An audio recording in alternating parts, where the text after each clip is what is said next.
Ok, então vamos lá? Vamos voltar à nossa mesma matéria sobre classificação e já vimos na última aula quais os critérios que a gente tem que usar para cada tipo de classificação. Hoje a gente vai ser mais direto dentro da classificação dos seres vivos. Né? Nós já vimos quais os principais critérios que são usados para a classificação dos seres vivos, né? Aqueles 3 principais critérios. Hoje a gente vai dar um passeio sobre cada um daqueles reinos que podem ser classificados segundo esses critérios. Atualmente, e isso já vem a partir de uma evolução dentro da própria ciência, os seres vivos são classificados em 5 grandes reinos. Reino Monera, reino protista, ou protoctista, que atualmente é chamado, o reino dos vegetais, o reino dos fungos e o reino dos animais. Vamos começar com o reino Monera, o reino mais primitivo de todos eles. O reino Monera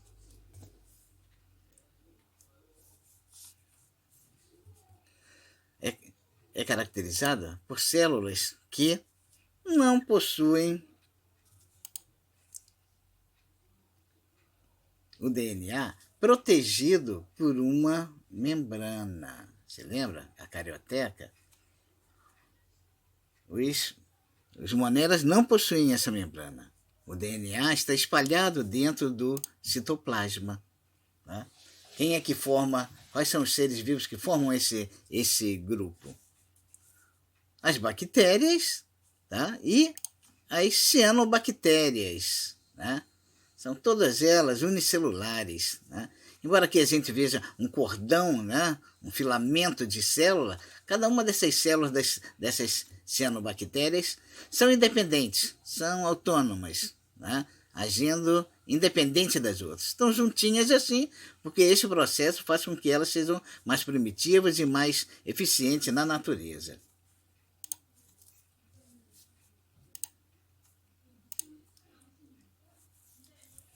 Todas elas são unicelulares, né?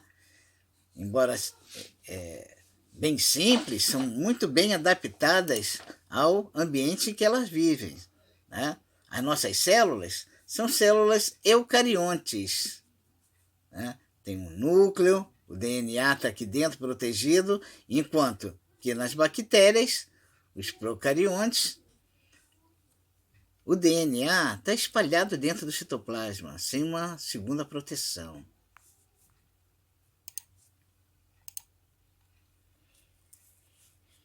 Nós encontramos nesse grupo organismos que produzem seu próprio alimento, autótrofas, né? Fotossintéticas. Mais tarde a gente vai falar mais um pouquinho da fotossíntese. Né? As cianofícias, todas elas fazem a fotossíntese. E encontramos também bactérias heterotróficas. Né? Os seres heterotróficos não produzem seu próprio alimento, conseguem esses alimentos predando outros organismos, como os animais. Vamos falar nisso já já. O outro reino é o reino protoctista. Em alguns livros ainda tem o antigo nome de protista. Proto significa primitivo. Sim, é um reino ainda bem primitivo. Né? Só que já apresenta uma evolução. Que evolução é essa? Né? Suas células são eucariontes. Quem são esses organismos? Né? São as algas e os protozoários.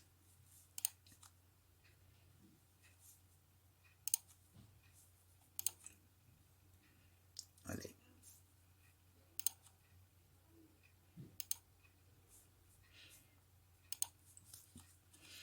Então, são células já mais evoluídas que os moneras. São eucariontes. Tá lá. Aquele outro que a gente viu, que é o paramécio, que parece uma sola de sapato. Já tem um núcleo, né? E ali dentro o DNA protegido. O paramécio, por sinal, são dois núcleos, um vegetativo e um reprodutivo. A ameba, também, outro protozoário, tem o seu núcleo e o seu DNA protegido. Né? E essa alga aqui, do grupo das euglenas, né? Se movem através de um flagelo, tá vendo? São mastigóforas e tem o seu núcleo onde o DNA está protegido. Ok? Eucariontes típicos. Então, tendo em vista essa diversidade de características, né,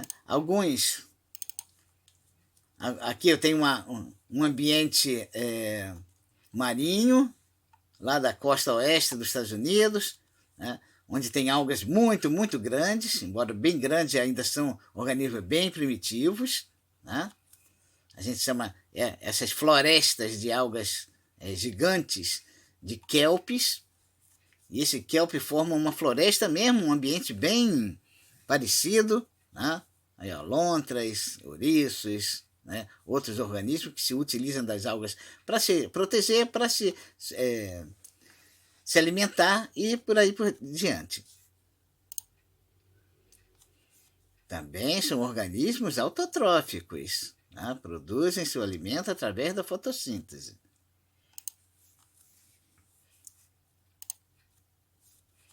Vamos agora para o reino fungo. O que a gente está fazendo aqui é só uma passada por cada um desses organismos, desses grupos. Tá? Aconselho a procurar depois na internet, tá? Certos detalhes de cada um desses reinos. Cada um tem importâncias muito, muito grandes no meio ambiente. Que reino é esse do reino fungo? O reino fungo é muito pouco conhecido por nós. Né? Quando a gente fala em fungo, a gente se lembra logo das micoses, né? Mas o fungo não é só causa doenças, não. Hoje, a tecnologia humana precisa muito dos fungos para a produção de várias substâncias. Né? Hoje, grande parte da frota dos carros e veículos do nosso país são movidos a álcool que são produzidos por fungos. Engraçado, né? Então, a gente tem fungos macroscópicos e fungos microscópicos, que a gente chama de leveduras. São essas leveduras que produzem o etanol, por acaso. Né? Como é que eles se nutrem? Todos são heterotróficos. Tá? Embora os fungos sejam tratados, tá? Junto com vegetais, por características bem parecidas com os vegetais, eles são imóveis, eles têm um raizame aqui, um rizoide que parece raiz, né? Se reproduzem por esporos, que como várias outras vegetais, a gente vai ver isso depois, tá? Mas não, eles são heterotróficos, eles se nutrem digerindo a matéria orgânica já morta, ou não. Né? Aqui no caso, ó, esse fungo está em cima de uma casca de árvore. Né? A casca de árvore é uma parte morta da planta. E ele está digerindo-a. A outra aqui, ó, é um fungo da epiderme dessa pessoa, nas costas, que a gente chama de pano. É um fungo que difícil de ser tratado. Né? Sim, aqui sim é uma micose. Né? Aqui o fungo já tem outra relação com o organismo que ele está se relacionando. Isso aqui já é um parasitismo. Né? O parasitismo, né? E no caso aqui, não acontece só com o ser humano ou com os animais, não. Os vegetais também. Quem já ouviu falar na ferrugem do café, na ferrugem do tabaco, né? São ataques de fungos. Ok? E quanto ao meio ambiente? Esses organismos são interessantes ao meio ambiente? Muito interessante. Né? Por quê? E olha só nessa cadeia trófica aqui, nessa teia trófica. Né? Tem aqueles organismos que produzem a matéria orgânica, né? Aqueles que consomem os vegetais, né? Os produtores, que são os produtores consumidor primário, tem os consumidores secundários, e aí vai. Tá? Mas todos eles, quando morrem, quando produzem fezes, tudo isso é perdido? Não.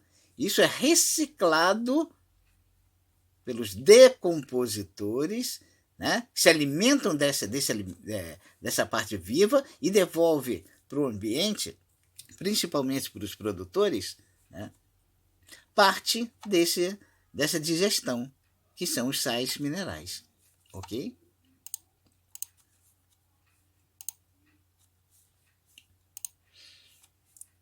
Outro reino é o reino vegetal. O reino vegetal também são formados por seres eucariontes, né? E quanto ao tipo, são seres com mais de uma célula, né? Sua característica principal são todos autotróficos, né? Fotossintéticos. Agora sim, vamos falar um pouquinho aqui da equação da fotossíntese. Na fotossíntese é usado duas substâncias inorgânicas, água e gás carbônico, né? E com a ajuda da luz solar é transformado essas substâncias em glicose, que vai ser usada pela planta de várias maneiras, e em contrapartida é liberado o gás oxigênio. Está faltando um número 2 aqui, ó, porque a fórmula do gás oxigênio é O2. Tá? Perdoe aí a falha. Quando a gente fala de fotossíntese, a gente só se lembra, né, falado a princípio de gás carbônico e oxigênio, né? Mas gás carbônico é importante, sim, muito importante para a produção dessa glicose, mas esse oxigênio não tem nada a ver com gás carbônico. Né? Esse oxigênio é produto dessa reação química. Aliás, esse oxigênio nem sai do gás carbônico. Esse oxigênio, hoje já se sabe que é dessa molécula de água que sai o oxigênio. Né?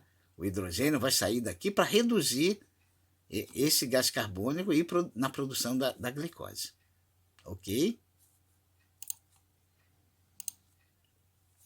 E, finalmente, o reino animal. O reino animal também formado por seres eucariontes, seres pluricelulares, né? E o que né? Tá lá, eucariontes, está lá o núcleo, onde está o DNA, protegido por essa membranazinha, né? E a forma dessas células dentro dos animais varia muito. Né? No nosso corpo mesmo, a gente vai encontrar várias células com formatos e dimensões bem diferentes uma das outras. Né? Essa dimensão, esse formato está diretamente relacionado com a sua função. Né? Células nervosas têm esse aspecto exatamente por conta da função dela. As células do fígado, as células musculares e aí por diante, tem todo esse formato, toda essa morfologia diretamente relacionada com a sua função aí dentro desse organismo. Ok? Ok, agora a gente, no meio ambiente, vamos falar, todos os animais são consumidores, tá? Dentro da teia trófica, a gente só vai encontrar os animais consumindo outros organismos. São heterotróficos exclusivos. Ok? Vamos lá. Aqui eu transformei toda essa classificação num gráfico, tá? Onde a gente, em cada ladinho aqui ó, do meu gráfico, eu coloquei um critério utilizado. Desse lado aqui, do lado esquerdo, o critério usado foi número de células. pluricelulares, mais de uma célula, unicelular, apenas uma célula. Lá em cima, o tipo de nutrição. Produz seu próprio alimento, consome outros organismos. E do lado direito, o tipo celular. Se é uma célula bem primitiva, onde o DNA não é protegido, uma célula mais evoluída, onde o DNA é mais protegido. Tá? Então, para saber que tipo de característica cada um desses reinos tem, é só... Vamos aqui, ó, por exemplo, autotróficos. Quais são os seres que são... Os reinos que têm organismos autotróficos? Olha aqui, ó. O meu grampinho aqui, ó, tá apontando para essa direção. Todos os que estiverem envolvidos aqui nesse grampo são autotróficos. Então, todos os vegetais, olha só, estão dentro do campo dos autotróficos. Os protistas, ó, tá aqui e tá aqui, olha só. Uma parte desse protista é autotrófico, a outra não, a outra é heterotrófico. Olha o grampo para lá. O reino Monera, uma parte é autotrófico, tá vendo? A outra é heterotrófica. Perfeito? Aí fica fácil de entender, né? E de classificar usando essas funções desses grampinhos de cada um dos critérios usados. Ok? E a gente vai usar isso para a realização do nosso trabalho. Tá? O nosso trabalho está lá, o nosso gráfico, né? E aqui, a princípio, a gente tem 4 perguntas, tá? A primeira pergunta: que reinos encontramos com as seguintes características?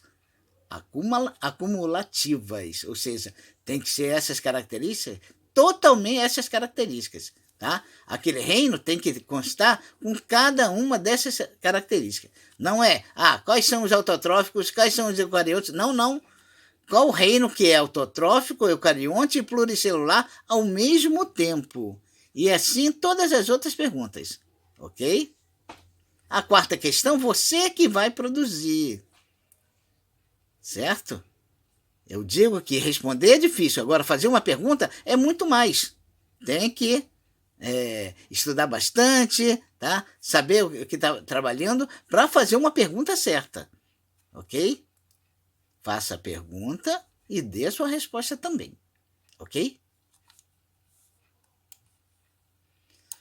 O último exercício, qual a minha intenção nesse exercício? É transformar essa informação que a gente chama de pictórica numa informação literal. Aluno do ensino médio tem que saber transformar um conhecimento no outro, uma forma de apresentar determinados resultados em outro, e vice-versa. A quinta questão é bem parecida. Eu tenho aqui a minha informação de forma pictórica, eu quero que transformá-la em uma tabela, ou como costumeiramente é falado agora, uma planilha. Então eu tenho aqui, ó, todas os 3 critérios usados, e aqui nessa coluna, os reinos que a gente trabalhou. Você vai marcar um X nas características que cada um desse reino tem. Os vegetais são procariontes ou eucariontes? É procarionte, então marca um X aqui. Os fungos são autotróficos ou heterotróficos? Os 2, então marca os 2 aqui. E assim vai, ok? Muito simples, vamos corrigir isso na próxima aula, ok? Estudem bastante. Até a próxima. Um abraço.